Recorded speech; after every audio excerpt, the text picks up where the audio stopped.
Happy Tihar, happy Tihar, happy Tihar, happy Tihar, happy तिहारको लागि रोटी बनाउनु पर्यो। सेलरोटीको लागि हामीले सेलरोटी पकाउनको लागि जाँतोमा खर्सो बनाउनु पर्छ। त्यही भएर जाँतोमा दलिरहेको छु हैन। अब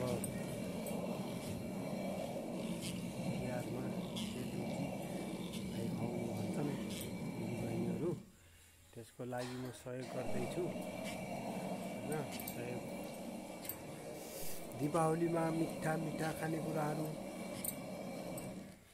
बनाई आफ्ना दाजुभाइलाई मिठा खानेकुराहरू खुवाउने चलन छ।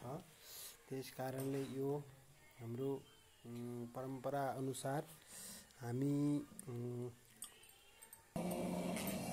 विभिन्न किसिमका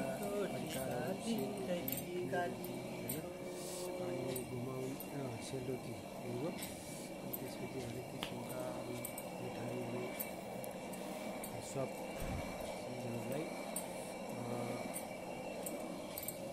बनाएर आफ्ना दाजुभाइलाई मिठो खुवाउने चलन छ। त्यसैले हाम्रो यो गाउँघरमा पुरानो परम्परामा चलिआएको झाँतो होइन, झाँतो अब कहिले पनि हुँदैन होइन। त्यही भएर झाँतो प्रयोग भइरहेको छ। यसमा पिस्दाखेरि ठिक्कको सेलरोटी बनाउने ठिक्कको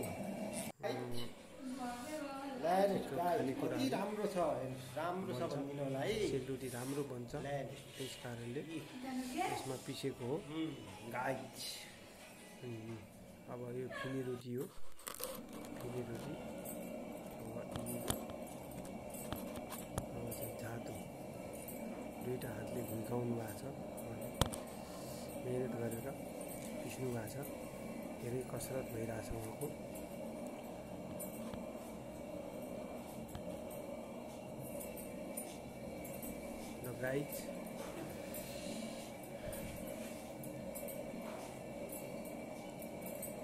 guys like comment share 1 subscribe दिनुहोला।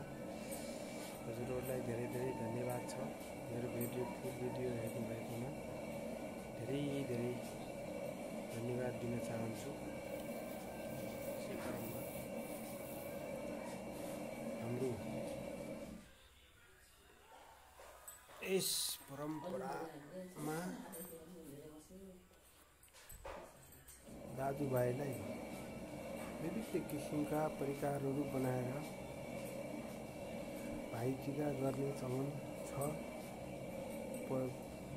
पहिल्यैदेखि परम्परादेखि नै चलिआएको रीतिरिवाज हो यो।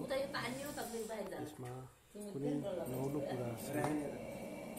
वर्ष दिनको एकचोटि आउने चाडमा पहिलो दिन काग तिहार, दोस्रो दिन कुकुर तिहार, तेस्रो दिन लक्ष्मी पूजा, गाई पूजा, अनि कहिले गोवर्धन पूजा पनि एक दिन पर्ने गर्छ।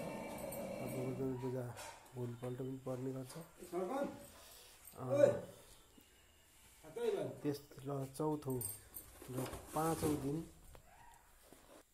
पञ्चमको पाँचौँ दिन भाइटिका। भाइटिकामा दाजुभाइ दिदीबहिनीहरूको महान चाड हो। यसमा दाजुभाइले सप्तरङ्गी टिका लगाएर एक अर्कामा आशीर्वाद आदान प्रदान गर्ने गर्दछन्। यसको लागि हजुरहरूलाई पनि थाहा होला भन्ने म जानकारी गराउन चाहन्छु। यही नै हो सबैले गरिरहेको रीतिरिवाज। अब एउटा सेलरोटी पनि पकाउनु पर्ने होइन। यो नभई त तिहार आएको रौनक पनि हुँदैन होला जस्तो लाग्छ। त्यही भएर यो धेरै समुदायमा यो प्रचलित भएको छ। सबैको दायित्व हो। सबैले गाउँघरमा तिहार आउँदा सबैलाई रमाइलो र हर्षोल्लास देउसी भैलो कार्यक्रम